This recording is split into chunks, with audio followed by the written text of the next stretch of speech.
So Fox Business Network decided to take some shots at the Pope. Interesting. This is over some recent comments that he made about immigration and the wall. Take a look. Trump saying that those who close borders, quote, will become prisoners of the walls that they build.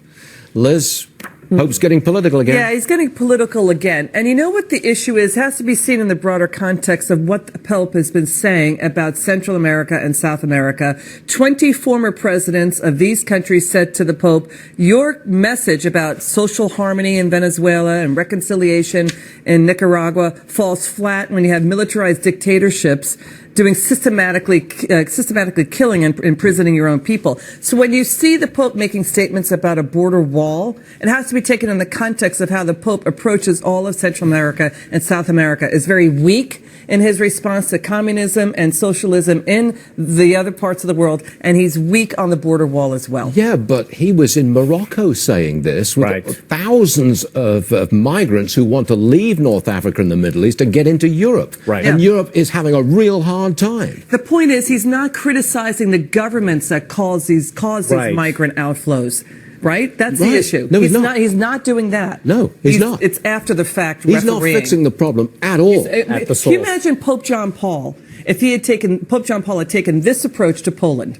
Yes. There would be a very different outcome. That's right. You know, I'm really just amazed at how hacky they are. It's one thing to make an argument against the Pope's position, which is totally fine because they don't agree with the Pope on the issue of immigration. But the way they make the argument and how they frame the argument and the arguments they use are just like, they have to know they're being hacks. So they start by saying, here we go, the Pope's getting political again. Now, have they ever said that when somebody got political, but it was on their side? No. So if the Pope said something that was conservative, they wouldn't do a segment, here we go, the Pope's getting political again. So the argument of like, I'm objecting because you're getting political, that's not an actual objection because you wouldn't make it in a scenario where the Pope said something political on your side. So, I don't know, maybe forego that dumb criticism because it's a non-criticism. And then I like when the guest says, you know, the Pope's lovey-dovey approach to immigration. I mean, all this falls short when you're dealing with dictators. Hey, asshole, the U.S. supports 73% of the world's dictatorships. Notice how these kinds of people, they never, ever criticize the U.S. for their relationship with the Saudi government, for example. Saudi Arabia is currently committing a genocide in Yemen. Saudi Arabia beheads people for witchcraft and sorcery and apostasy. We're talking about a deeply theocratic, authoritarian dictatorship.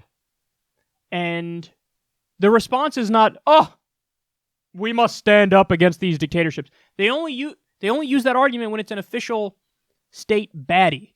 So somebody who's not aligned with the United States. Forget the fact that we back 73% of the world's dictatorships. Let's all focus on Maduro because he's a dictator who's not in our network of dictators.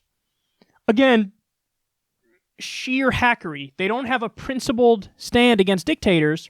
They're just doing the bidding of the deep state, which wants to propagandize against particular dictators who are not beholden to U.S. corporate interests. That's the reality of the situation. And then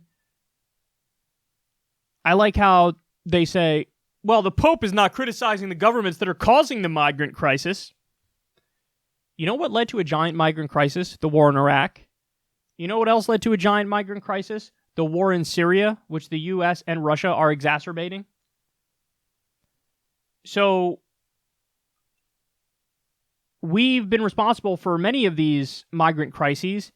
Even in our own hemisphere, you do know that a lot of the people fleeing from very dangerous countries are fleeing because of the mega cartels who are ruining their lives. People live in, under constant threat of violence. If I'm not mistaken, Guatemala is actually more dangerous than Iraq was at the height of the Iraq War. So you either join a cartel and maybe die that way, or you don't join the cartel and you die anyway. So extreme crime and violence, and people try to escape to make a life for themselves. And is she going to criticize U.S. drug war policy? and say, hey, we should stop waging the drug war because then the mega cartels will lose their power. You could put the cartels out of business if you legalize, tax, and regulate drugs in the U.S. Is that what she's arguing for? No, of course she's not arguing for that. So they're just so hacky. Their arguments are so bad. The Pope is getting political. What do you think? Jesus was not political? Is that what you think? You think Jesus wasn't political? If you read the New Testament, there are countless parts that talk about how you should do good by the sojourner, which is the old school way of saying immigrant. Treat them like your brother. I mean, this is in the Bible. Treat them like your family.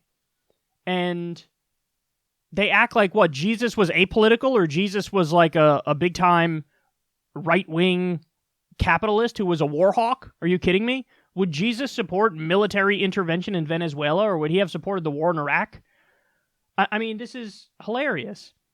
They ignore the parts of the Bible or of Jesus' message that are left. And Jesus was a commie before communism was a thing in many respects. Most of Jesus' moods in the New Testament are like super hippie. So it's just, they're so selective and nonsensical, and they're really adherents to the ideology of U.S. empire and republicanism, as in the party. Like, that's really what Stuart Varney is and what his guests are here. And it's embarrassing. I mean, the idea that Jesus would turn away some, like, poor child refugee from Syria or Iraq or wherever, or from Guatemala, it's like, no, he obviously wouldn't do that, so why are you pretending like that is the case?